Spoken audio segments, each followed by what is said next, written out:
blithering fool supposed to scare me?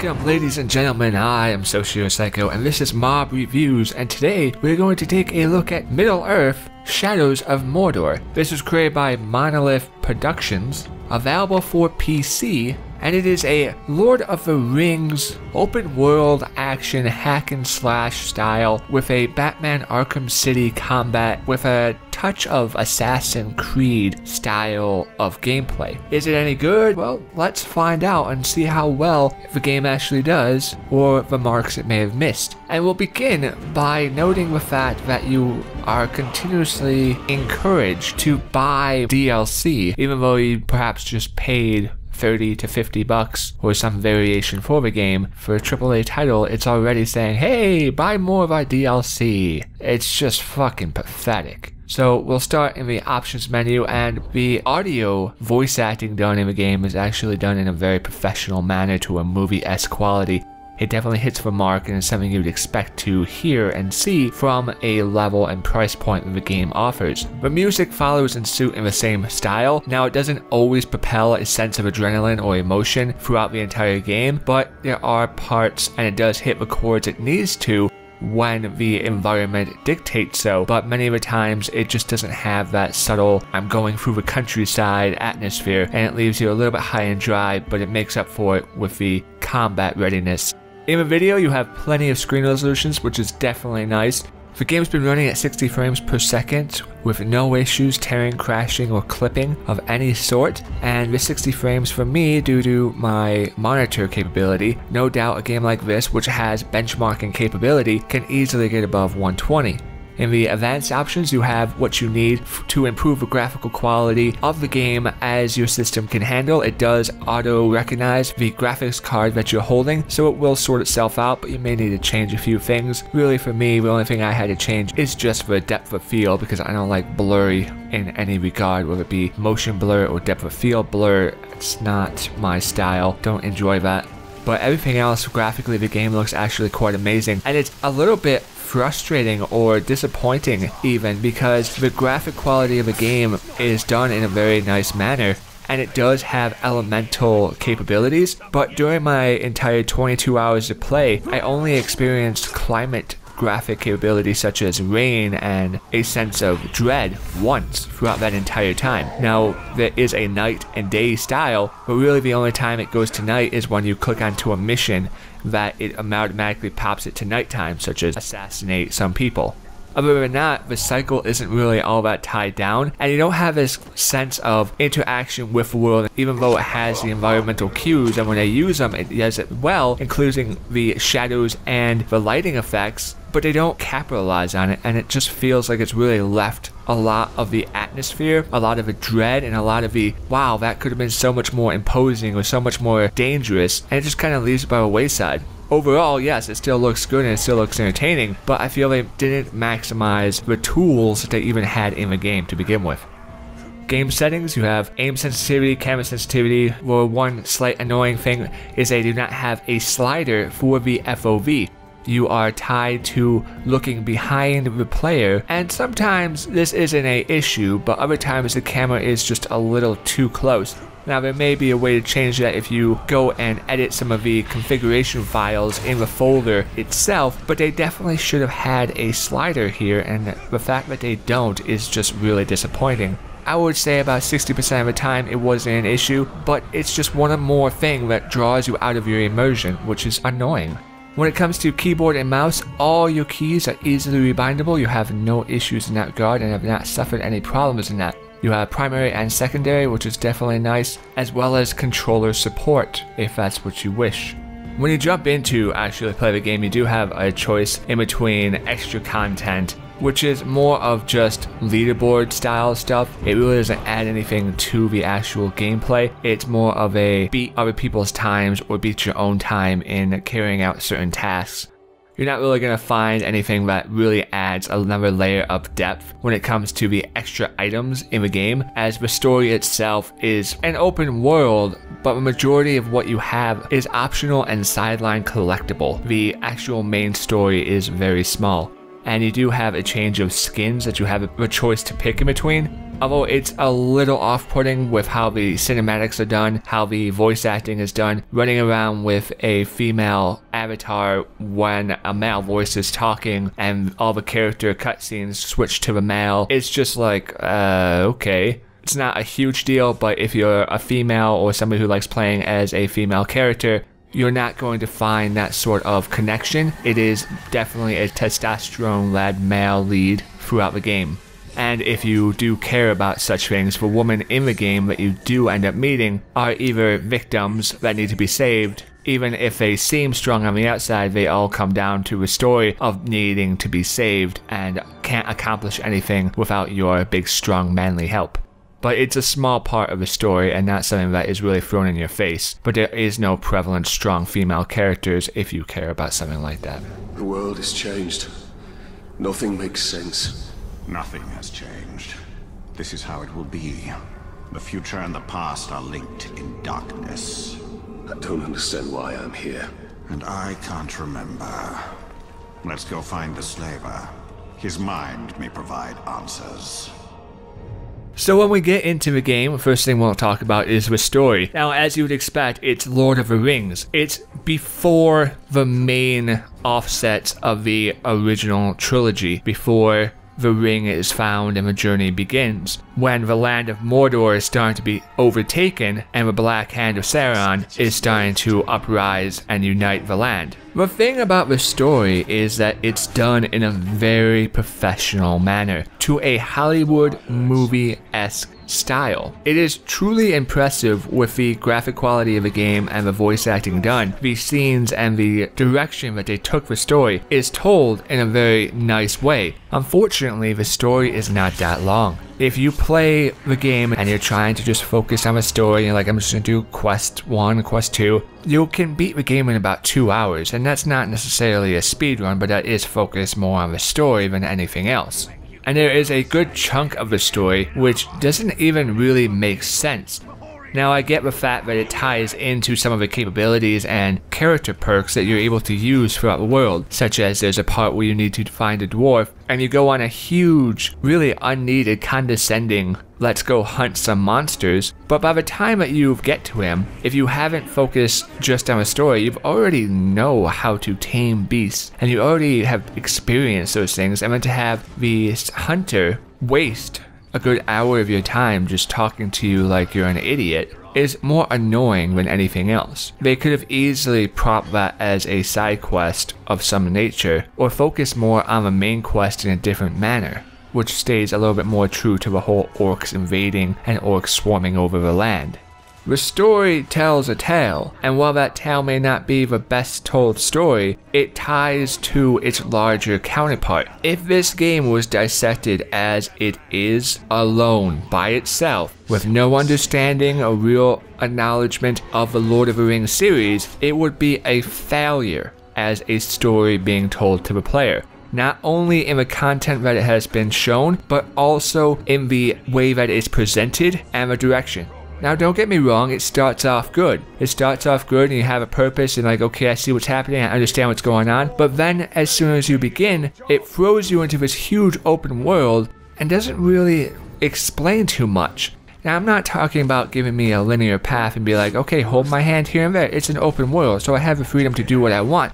But there's really no direction or call, and the only main quests that you have are the story. Yes, you do have some challenges, but challenges aren't story obligated. The challenges that you have are, wow, I'm going to go improve my sword capability by completing the sword challenge over in this area, which says I need to kill X amount of troops in a certain way, and my sword will be a little bit more powerful. There's really no story, maybe a little bit of lore, but there's really no story that ties into the gameplay. You don't feel enriched or emotionally connected because of it.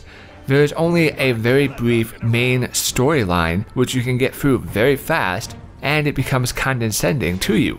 And even if you can get by condescending, and even if you enjoy moments that I didn't, which is perfectly fine, the story leads up to a epic sense of you're growing an army, you're becoming stronger, you're seeking out more powerful enemies. But then when you hit those climatic points, the game and the combat stance that it is just downright pathetic. Does it have good story elements and good cues? Yes, but it doesn't follow through with that. It doesn't give you that punch to the gut, which just makes you like, whoa, wow. Because it builds you up to, well, you're gonna fight this guy, it's gonna be amazing, it's gonna be awesome, it's gonna be epic. And then the battle is nothing more than a 2-second quick time event. Now, I'm not enjoyable of quick time events, and I'd rather have a short one than a long one, but when you build it to a point of, I'm going to fight someone who is incredibly dangerous, and then I kill him in 2 seconds with a quick time event, it has the opposite effect. Instead of saying, wow, this story was amazing, and I really just feel my character, it goes into, well, that was freaking easy. The story ties itself to Lord of the Rings. If you do not enjoy the Lord of the Rings series or the atmosphere or whatever, then there's a good chance that you're not going to enjoy this game, because that is the entire theme. The rings being created, the orcs coming through the land, and you are trying to deal with it all in a very limited quest line scope. But the voice acting and the cinematics that are tied to it definitely are done professional, and I'll let you hear that for yourself now. We must use the weapons of our enemy against him. The orcs hate each other almost as much as they hate us. You can't trust them. Those slaves will stab you in the back. At least an Uruk will stab you in the front. Most likely the throat. We have similar goals, Ranger. See, you want to kill the captain, and somebody's got to take his place. Somebody like Ratbag?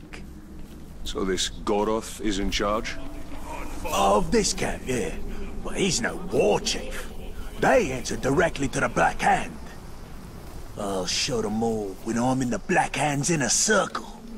Becoming a captain is just the first step of Ratbag's plan to become a war chief. Then prepare to step hard on his neck. He will remember Precious. We will make him. Yes. We must have it back. We must have it.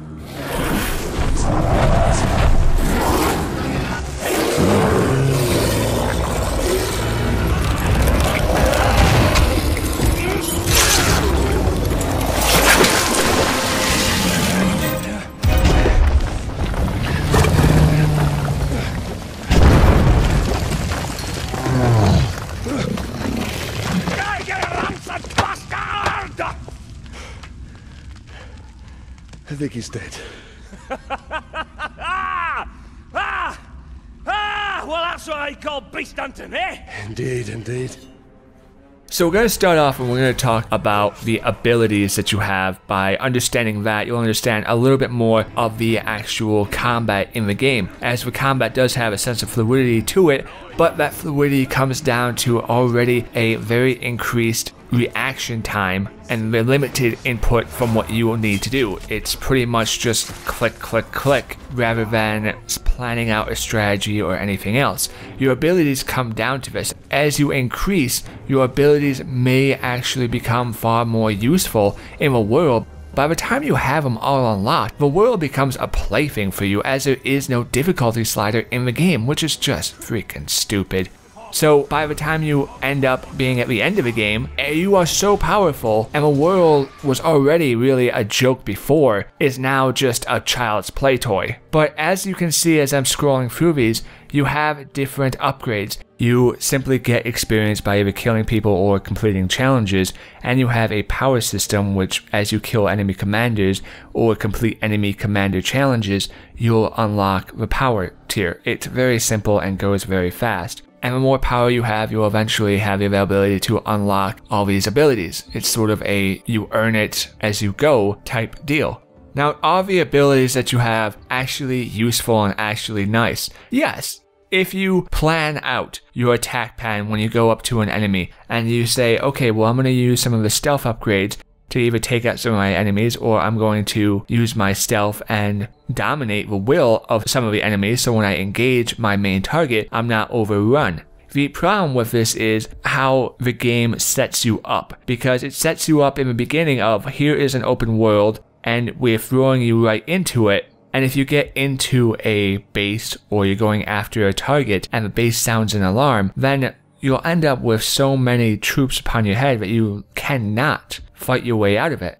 Ability system is more of an augmentation system rather than anything else. You'll unlock as you play more of the abilities, whether it be more direct combat or passive blue increases of how you interact with the world. They all play a slight role in making you far faster or more fluid during your gameplay experience. The game has a level of fluidity to it because of how televised the animations are during the combat. The combat is on rails.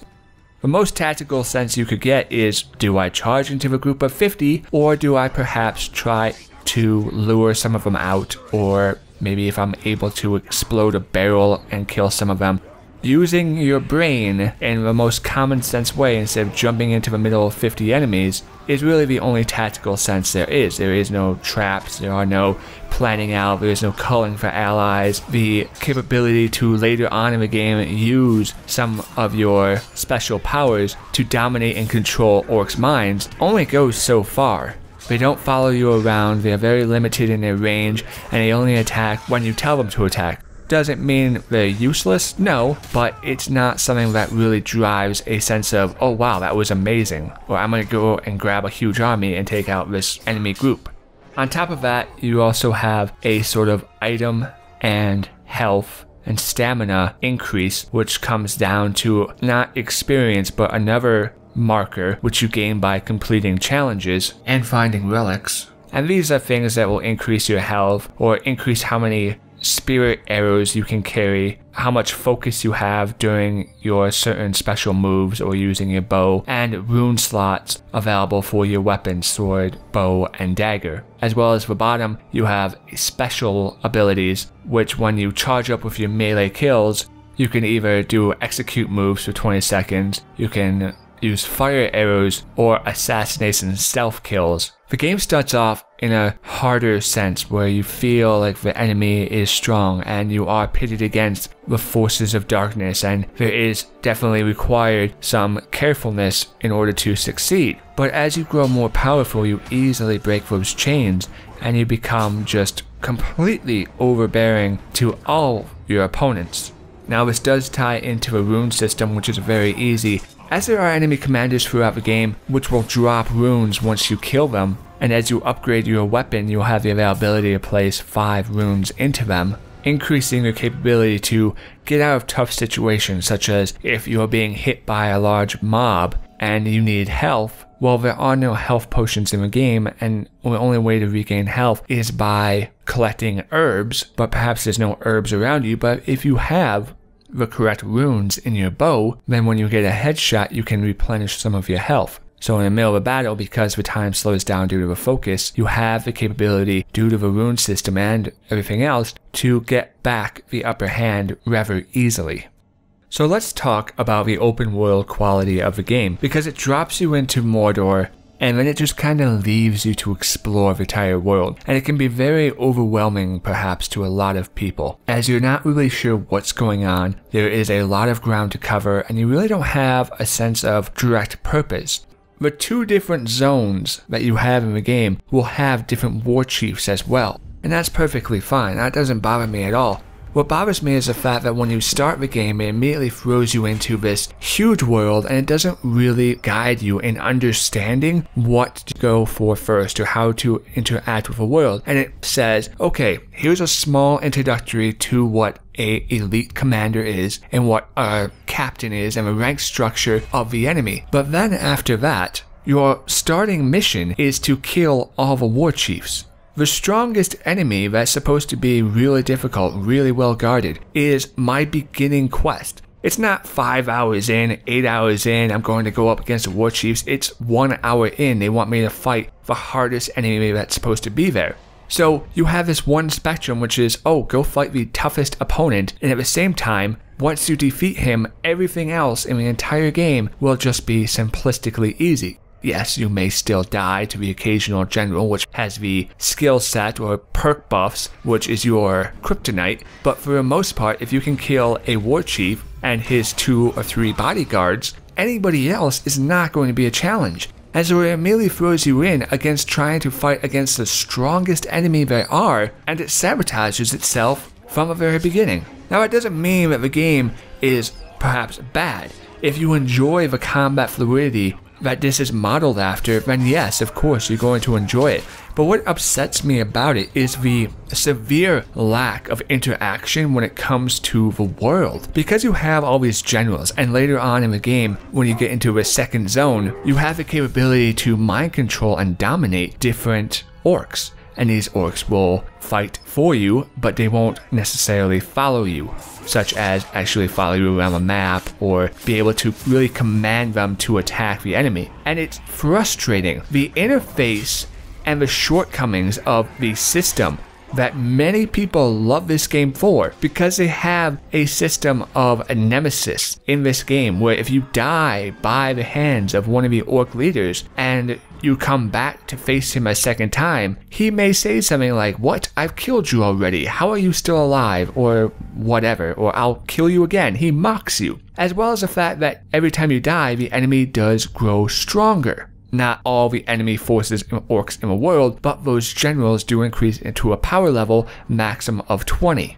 If you don't die, then you won't have to worry about having a nemesis, because the enemies won't get powerful and they won't hunt you down. And when I say hunt you down, it's not even really a question of hunting you down. You don't get ambushed all of a sudden by your nemesis. Your nemesis is pretty much just somebody who you'll run into now and again, because the mission, instead of involving some other chap, will be the guy that you hate to see, the guy that you don't want to see because he's killed you 4 times already or some variation. Or later on in the game when it's like, who's leading the enemy group?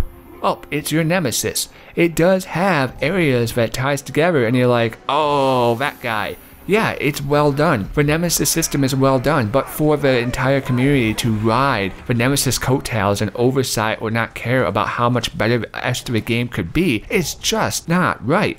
It's nice to have a nemesis system. It's nice to have enemies that remember you. It's nice to fucking have an enemy that's going to challenge you, but he never ambushes you. You're never sneaking through a town or some variation and it goes to show your nemesis walking through town and he's like, "We had intel that our prey is here." And you're like, "Oh, damn you, what are you doing here?"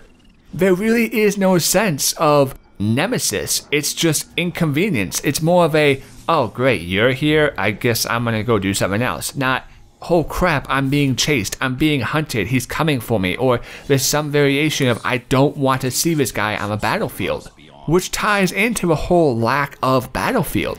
Now this is the main issue with having a game that's multi-port, because it has a lower rendering quality. So not only, annoyingly, will your enemies respawn continuously, so if you do go through a town and you're like, alright, I'm going after my target who's really tough and really dangerous, I killed 20 enemies sneaking around so I could have my chance of one-on-one with this guy. Now I'm fighting this guy, and I fell back a little bit to one of the positions where I killed 6 guys. Oh wait, now they respawned because my 2-minute window is up.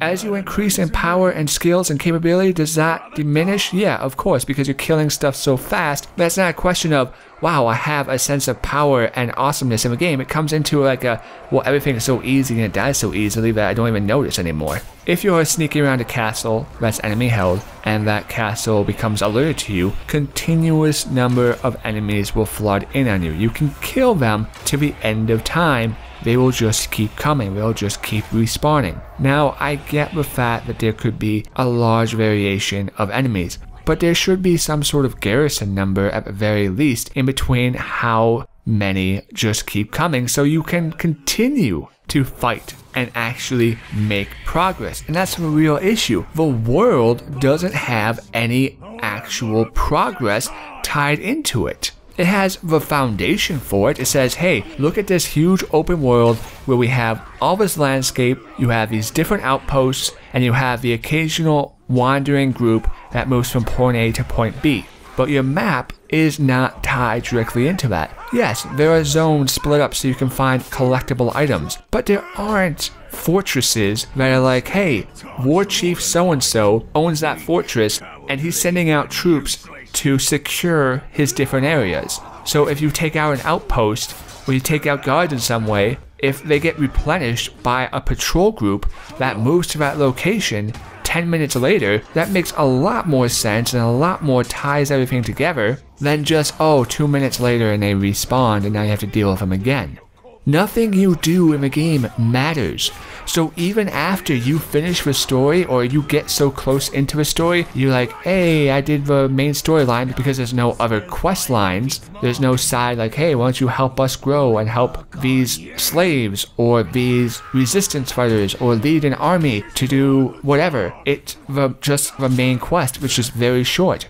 And as you progress through that, there is no reason to do all the small little stuff in the open world. They have this huge world available for you to run around and explore in, but really no reason to do just that.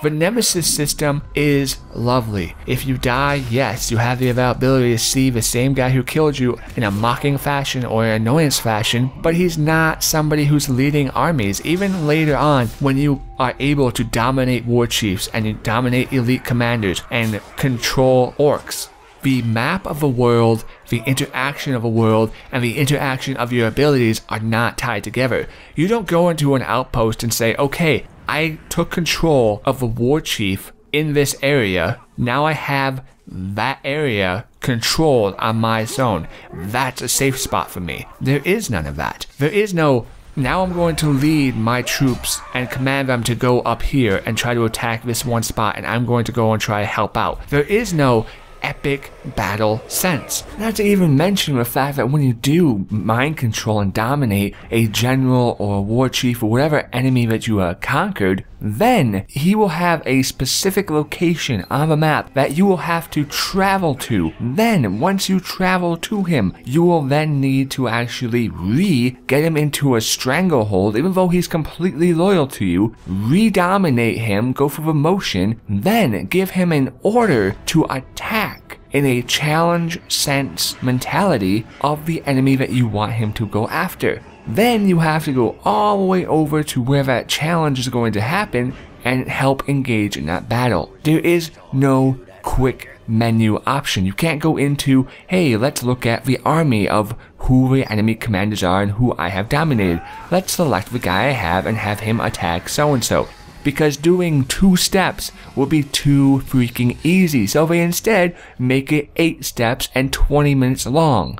It tries to make the character more powerful and more deadly by just making it a showboat rhythm of combat. Hey, look at us. We are doing fancy moves and having kill streaks that look amazing, but the fluidity of just pushing one button isn't all that exciting. Wow, I killed 4 enemies by pressing my mouse button 500 times. I'm freaking awesome. And not pushing like, oh, I'm gonna cast a spell here, and I'm gonna jump back here, and I'm gonna roll and dodge. No, just, yep, I pushed my mouse button, I blocked an attack, I parry, I blocked an attack, I parry, 1 mouse button. There is no sense of the world actually matters. So the entire zone that they've created, this entire theme and world that they've created goes completely untapped because you can't have huge epic battles and taking a citadel from an enemy war chief. You can't say,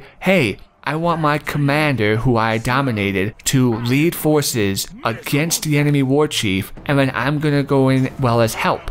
There are mounts as well. You have the availability to mount war beasts or mount giant grog type rancor / monsters. How cool would it be if you could mount one of those, charge against a citadel where you'll be met with huge resistance, but you have all your allied troops that you commanded to attack with the war chief that you have dominated, and now this game turns from something that could be just a stealth-based defeat the enemies before they respawn to a actual fluid combat epic stance where you could be charging in and decimating a citadel with a giant monster and destroying parts of it. Obviously not all of it, but even just a cart, just a stationary cart being able to be destroyed by a monster's bash ability would go a huge way in making the game actually feel more powerful, more epic. It is really just a giant letdown, more than anything else.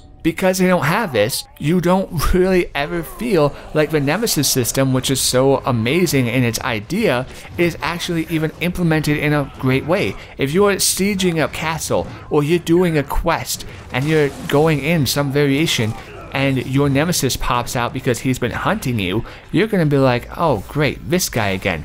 But what happens, due to how the combat is actually laid out, is that he's either going to kill you in one hit, maybe two, because that's why he's your nemesis in the first place, because he was so much more powerful than you that he just killed you in 1 or 2 hits to begin with, and then you just continue seeing him. It's not the fact that he's annoying in a fashion that he's trying to ruin your plans, or it's not the fact that he is hunting you.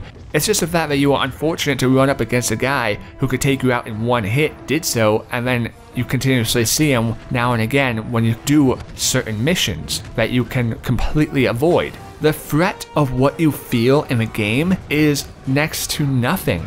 Sure, the combat has some fluidity to it. Hey, what I'm doing looks awesome. Or if I get a high enough hit streak, I can do a special move. Or if I use my bow, I can teleport to an enemy. Or some variation. Yeah, of course. The graphic quality of the game is amazing. But just taking the game on its basis of graphic quality of itself is not good enough. It is a decent game, but the combat has no depth to it. It's just, hey, you have these 5 abilities or so, and what you learn increases the movement, speed, or power of those abilities, but you really have no tactics or capability to interact with the world in a sense that is truly special. When you do a challenge mission, like, hey, I'm going to do this challenge mission for a sword, and then that challenge mission says I have to kill X amount of troops. It takes you into a predetermined setup for that open world zone. That doesn't even make sense, because they're saying, hey, here is a open world, but if you actually want to do things in the game, oh, I'm sorry, now we're going to take you to a preferred stance of the enemies in the game. So if you go up to a citadel, and the citadel is on full alert, and you click on one of these challenge missions, now the citadel is completely not on alert, and there's only a skeleton crew of enemies in that citadel. It makes no sense. It would have been just better if it said, hey, now deal with this open world that you're supposed to have, and complete the challenge mission, which is supposed to be a challenge. There are a lot of things which just don't add up when you actually divide it up. The combat is flashy, and the combat can be like, ooh, wow, that was pretty, ooh, wow, that was fun to watch. But it's not necessarily fun to play. And there are a lot of stupid little things, such as combat fall damage. Now, you as the player cannot take fall damage, and I can get past that because of the story element of how the spirit's tied to you, and the animation of how the spirit will kind of protect you when you fall from a high end. I get that, that's perfectly fine. But if I'm on top of a wagon and I kick an enemy off that wagon and he falls 5 feet, he immediately dies. There's not a damage like, oh, that just took 10% of his health or 30% of his health. No, he will fall off and die. This guy could have 100% health. I kick him off the wagon he's dead every single time. So at the end of the day, the game starts out and just throws you right into a huge open world where you're like, whoa, what is going on here? A storyline which has very high level of detail and has Hollywood story mindset, but really doesn't have anything else other than that, pushes you down a path in a world that is not interactive or reactive to the things that you do, covered and hid by the nemesis system and the general system, which says, hey, if you kill so-and-so, someone else will get promoted and take his place. Well, all they're saying is pretty much that if you kill an enemy, he'll respawn as somebody else. That's no different than the other 1,000 orcs that I killed. They just made this one more fancy because he's a captain. But he doesn't lead armies or lead patrols. I don't have to fight or sneak for key areas on the map. There are no giant battles. The fact that there are war chiefs or elite commanders is irrelevant, because while they may take a little bit more damage before they die,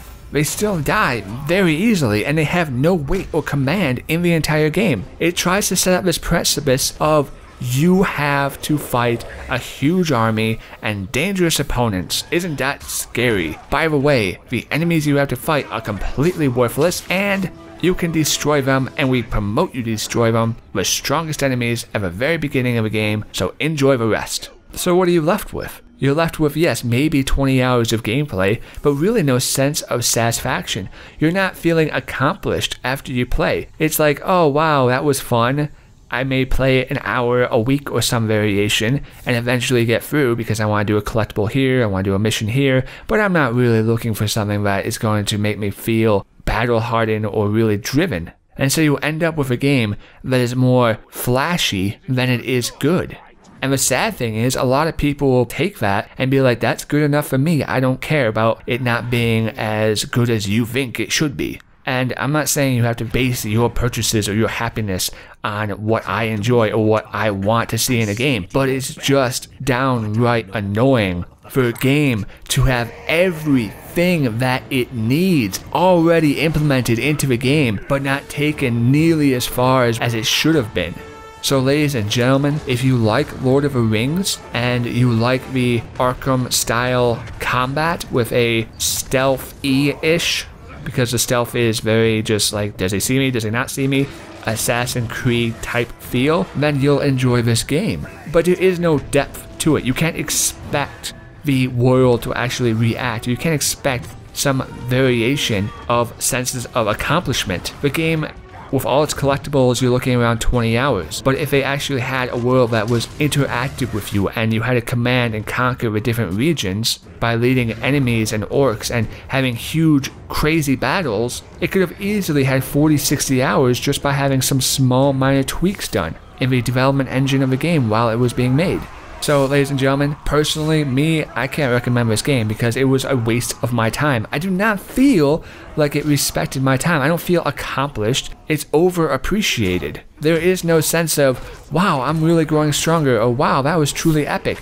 Some of the cutscenes may be like, well, that was interesting, but those are cutscenes. Cutscenes don't mean shit to me when cutscene is fucking 30 seconds long, and the rest of the game that I'm playing 18 hours, 20 hours, whatever, is me having to battle through the same repetitiveness, same motion, refilled experience again and again, with nothing new. So personally, I cannot recommend it, but it may be of interest to you, and if it is, that's fine. But get it while it's on sale. Thank you, ladies and gentlemen, for having been SocioPsycho. This has been Mob Reviews, and I'll see you next time.